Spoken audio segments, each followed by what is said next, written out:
eni tikamapereka zigamulo pa nkhani yokhudza foja wamkulu Kanundu. Endi funso malifunso labwino kwambiri chifukwa utati umpeze pamaso kuti judge takanya hapa tinalo mafunso Magistrate nonse takanya papa chimene chinakupangitsani kwenikweni kuti uyu wopezeka ndi matumba awiri mumuuze 8 years, uyu wopezeka ndi 112 36 months chachitika njani? malamulo ake togwiritsa ntchito ati chifukwa awawa oyimirira anzawo pa milandu amchatawa 80,000 mukudzitenga kuti uyu bwana wa Castell 1 million kapena apo 12 months which is just a year mumadzitenga kuti pamene tufuna tipangene batres tibwerezenso kunena kuti kumene takhala tisakukamba kwa nthawi yayitali komano kuli nkolanso ndiku ku judiciary kumeneko nkovunda zedi ndipo sitikukayika kuti kuli ena kumeneko magistrate majaji ena kumeneko amadya ndalama amalandira ziphuphu.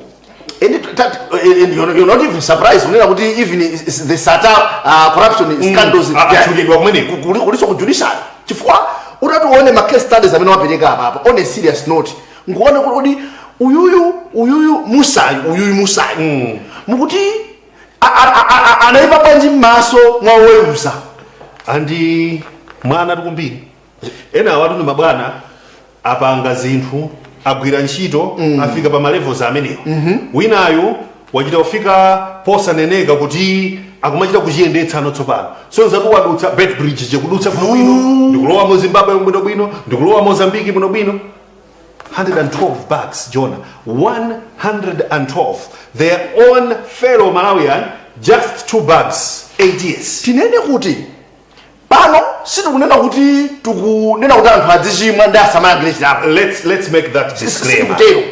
We are a responsible television station and media house. Tinene pano kuti malamulo a dziko lino idzi zokhudza chamba izi salola amanjata apolisi. Yes. Ngakhale tikudziwa tuku polisiko kuliso anyamata ena amati akachilanda amakasuta nkumakagulitsanso nkumapanga makobidi. We know that. Koma kodi munthu akalakwitsa pa nkhani zofanana ngati zimenezi zilango zizikhala mosiyana.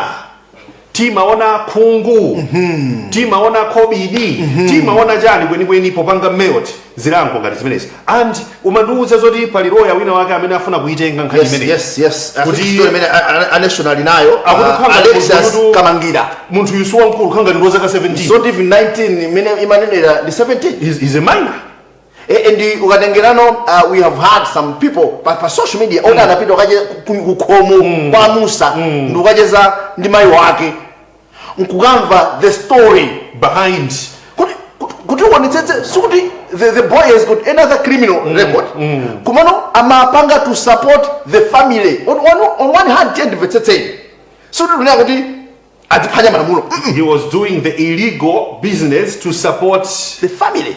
Ali ndi sister wake wina wake wouma amene amathandiza akamata achimwene ndiwowa. Tukupanga compare izi ndi ma cases ena amene mwapereka hapa kuti uyu managing director wa Castell sakupangira mphawu. Winayo amanyamula katundu ali pa ntchito. Wina ali lawyer. So why uyu musayo wachita kuipa kwa mtundu wanji kumufinya kwambiri wachita kuipa kwa mtundu wanji. So tukunena kuti ku judiciary nako ku judiciary nkola kuma not just this kuma baya judgment sina kuti no amawerenga malamulo awawa Jonah okuba ndalama za COVID-19 okuba ndalama za Cashgate tukamba tu mamillion andalama and ndalamazo za ma taxpayers zochokera nthumba mwa Malawi. So dzamvapo akupatsidwa zaka zambiri kapena mwina kumafananitsa ndithu wa matumba awiri achamba ndi okuba 50 million. Now andi mulandu udu Jonah chodabwitsa kwambiri wayenda mwachangu yes ndeti ndi ma cases ena amene mulandu wa changu kugwidwa lero mawa linalo boom 8 years ndimeti kunena kuti kodi ndendezi design imene amazimanga kuti tikupanga ikhala zomba maximum prison ikhala maula kodi the plan was it kuti kudzangobwera amphawi opanda mawu zithunzi zina za nzathu akundende zimene tikuona amene mwina aziwa tatona abwereze ichira akona gonacho mukhanga ti chambalichi mumuganizire mwana wa nzanu pamulandu kuti ena angolipira 80,000 mwana wa nzanu 2 bags adzikagona choncho for the next 8 years chifukwa chonena kuti pali some selective application of malamulo sitikukamba kuti iyeyu sanalakwe no walakwira malamulo a dziko lino and pakuyenera kukhala njira ndipo milandu ngati imene yokhudza ma minors I believe imakhala ndi khoti lapaderadera limene amaonika so kuti munthu tingathandize bwanji amachita zimenezi chifukwa chani tingampange rehabilitate motani chikuchititsa njani kuti azipanga zimenezi akuti akupanga support banja lake okay kulibe mabungwe amene angathandizire kuti banja lakwawolo pena pake likhale likupuma moyo wabwino apart from iye kumachita illegal business ngati komanso papanga melt ma sentence how do we balance pena pake mwachita kusowa chonena kuti ndili chani because of the anger, the fury. Ndikuza nthena yake ndakwiya ndikuona story yochoka kusalima tolankhani wathu chisomo mpaso yes adatilembera kumeneko court linapeza mkulu wina anali anthu atatu anali ndi matumba amakala okwana 82 ndaikumbukira ya makala ndaikumbukira 82 nkwapeza olawa nkuwalanda matumbawo ndikuwachajanso ndalama I think zimapita kuti about munawaka galimoto uyu amene kaende haya kanali yake komano ameneyo adamuchaja 600,000 awalanda makala matumba 82 uyuyu amene galimoto uyu 600,000 awira nayi nawo woto othandizirawo wina 150 wina 150 kufika pa 900 kuposana pamenepo kulanda so galimoto nkuyilanda galimoto kupita no kuboma yet we are seeing even magalimoto ISCOM atanyamula matumba madolo opanga magetsi omwewo akunyamulanso kungula kocha akunyamula makala kuika mugalimoto momwemo now look at this John mene magetsi akuzimira mdziko muno on daily basis could we have 8 hours 7 hours 9 hours now it's not 12 hours kumene sana yake anthu samaja pakatipa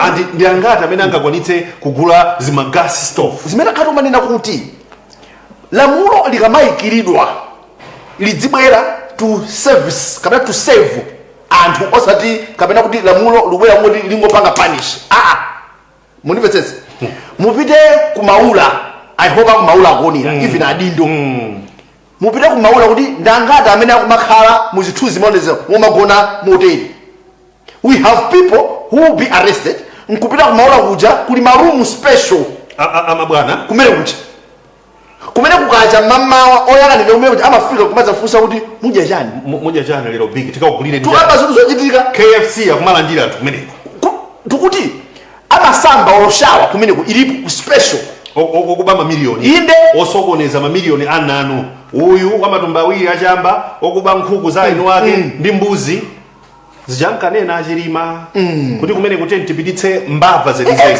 chikutivuta ndi chani kupititsa mbava zenizeni chifukwa kuti mbava zikulu kunja kuno zili kunja imagine abweze chithunzi chakuti achibwezeretse ndikufuna ndifuse nokuti paja timakamba za mati chimpasa yes chimpasa chithunzi chikabwera zisomba zikulu zija zimene zili kunja kuno koma zaba zikakhala kuti zikusanjikana tonchija titipatseni chithunzi chimene chikuonetsa anzathu amene agona kundendeko amalawi aonenso tipange allocate malo pakati pawo avala zofirawo tiwombotsepo awiri atatu ike chisomba china chachikulu chochikuno anthu ake amakhala kunene pakumbiri osatinso kunene pa anthu akuchemerera ali kunene koma osati kunene pa kani ja serious tukambirana pa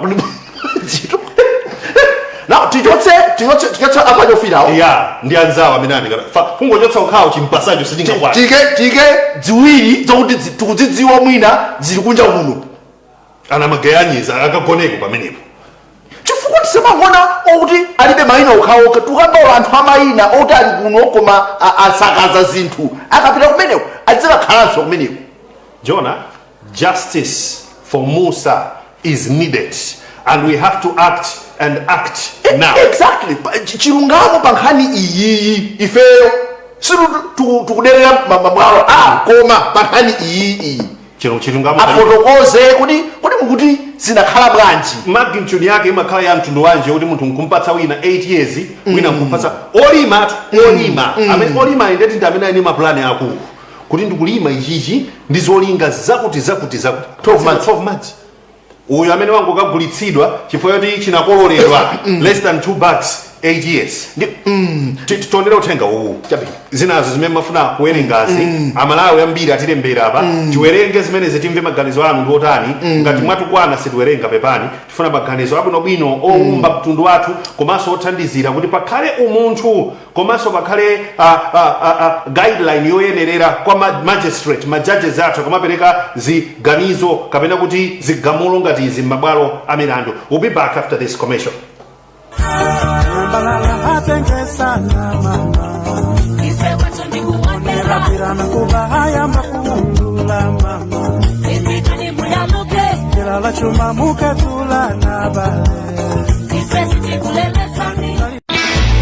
Nyengo yozizira yafika. Akatswiri za nyengo afotokoza kuti chaka chino kuzizira kwambiri kuposa zaka za mbuyomu kutanthauza kuti matenda amene amadza ndi nyengo imeneyi atha kukhala ochuluka kupewa kuposa kuchiza. Musalole kuti mavuto ngati chibayo, mphumo, kubanika, zimfine zokakamira ndi ena otere akusowetseni mtendere pa nyengo imeneyi. Chulukitsani chitetezo cha mthupi mwanu ndi ma herbal supplement a Maranatha kuti mupewe mavuto odza ndi matenda amenewa. Ma herbal supplement a Maranatha amathandiza kuchulukitsa chitetezo cha mthupi zomwe zimapangitsa thupi kukhala ndi kuthekera kumenyana ndi matenda monga chibayo, mphumo, kubanika, zimfine zokakamira, BP, shuga, matenda a mtima, chiwindi ndi mapapo, kuocha kwa miyendo komanso mapazi, ululu pokodza, likango komanso mitundu yambiri ya kansa. Musapsinjike chifukwa cha nyengo yozizira. Imbani foni lero pa 0888381131 kapena 0996867190. Maranatha Natural Healing Ministries, dziko la Tanzi, mabanja a Tanzi. Wakusina kutu ndi nasi.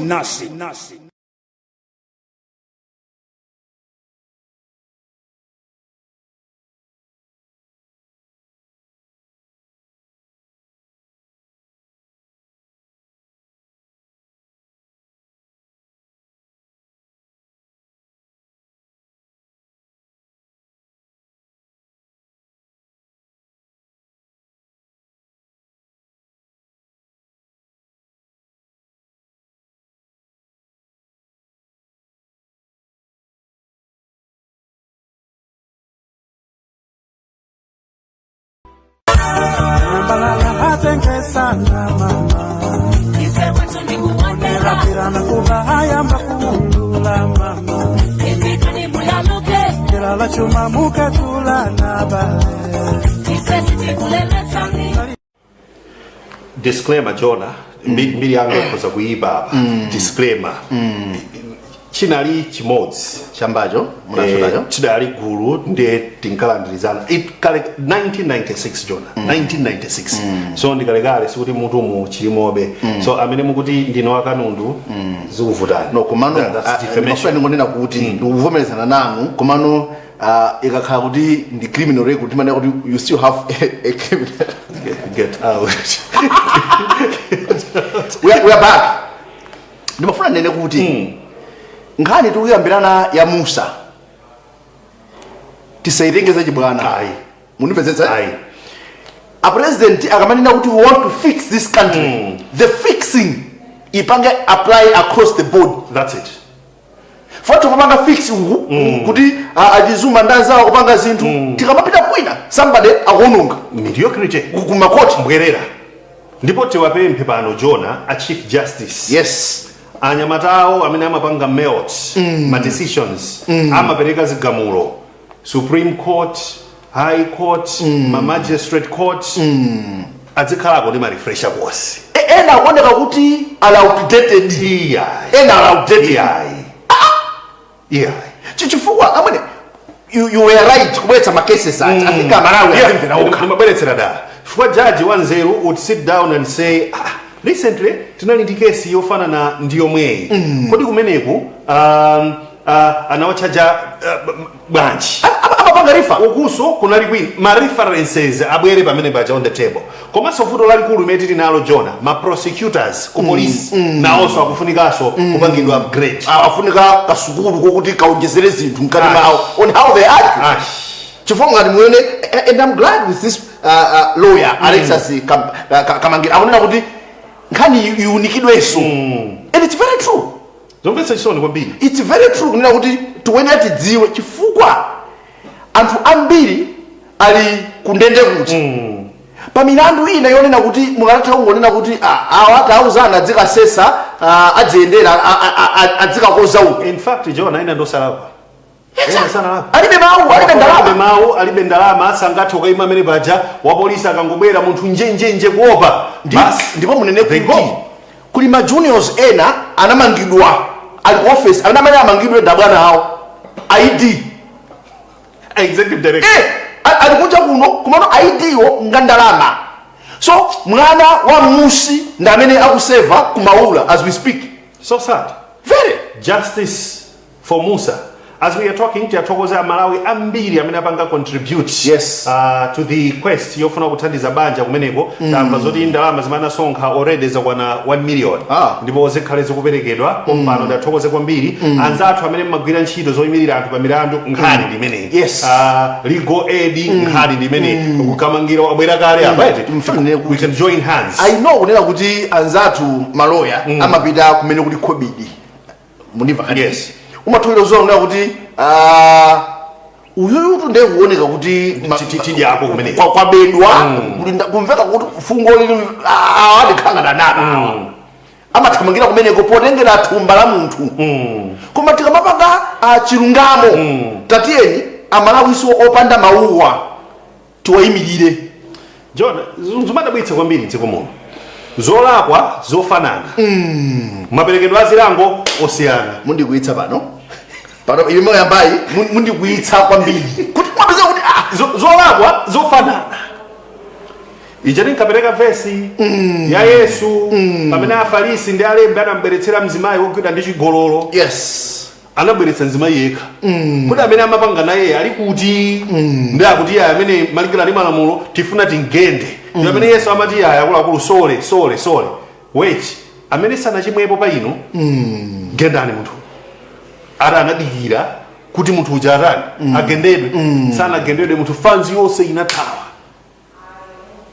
chimene chikutanthauza kuti chani it's very good to be fair when we are doing our things koma bwalo a milandu kutibwerezenso kuli mbwerera kuli ma magistrate majaji ena mitu yawo yodukaduka yofunika kukonza mawaya yofunika kumangiriranso mangirishi ngati atopa kapena sakutha achotseni kuno nimenezo kuti anthu amati tikachoka konsekuno ukonsekuno kuti kamapita kumapeto kumakhalano right oweruza kubwera oweruza wina wa chilungamo Yehova imene mafuna kubweretsa pamene kuti komatu chifukwa kuti tidapanga skulu yokhudza zimenezi za malamulo ndikupatsidwa danga kuti tikhoza kukhala pa mpando ndikumapereka zigamulo chisakhale chipsinjo kwa anthu ena chifukwa tsiku lina olenga dzuwa oweruza wa chilungamo adzabwera ndipo padzavuta padzaterera ndipo kuti mwina ine mukamba zakalekale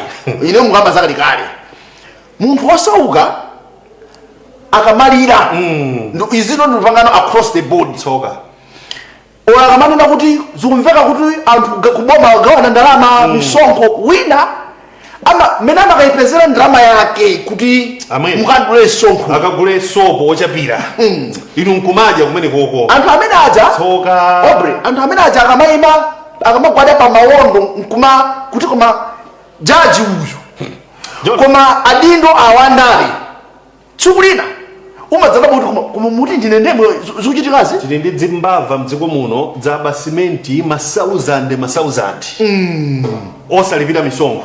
yes They are free, they are working free. tindatole mukashiketi anadya ndalama up to date mafailo zawo simungaloseso ndalama za covid zadibwa kuopsa. People are working scot free. anthu oyipa mitima Ena kwaganizira chabe kuti tifuna tizakufunseni koma ndikuyitanisa masapota awo lololo kunyumba. Akuluakulu, we need to change as a country. Pano pepani kwambiri, we don't worship people here. We speak the truth. Fatima khulupirira kuti tikalankhula chilungamo chidzati masula.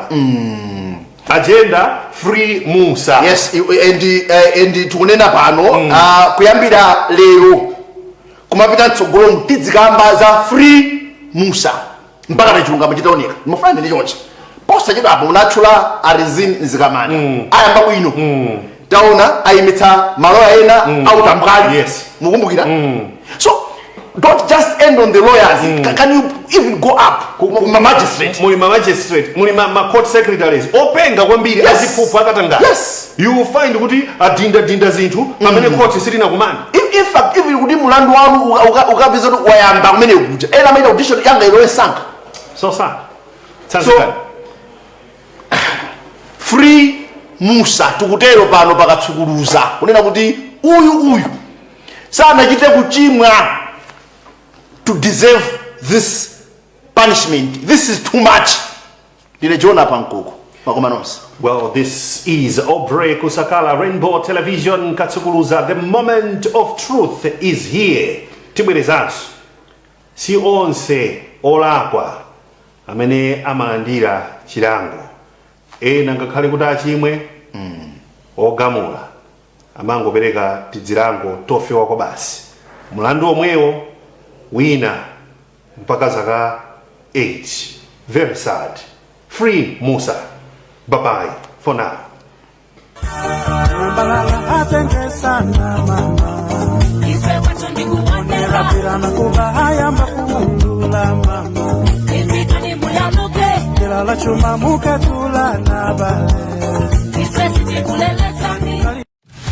You are watching Rainbow Television, a commercial national broadcaster with programming that's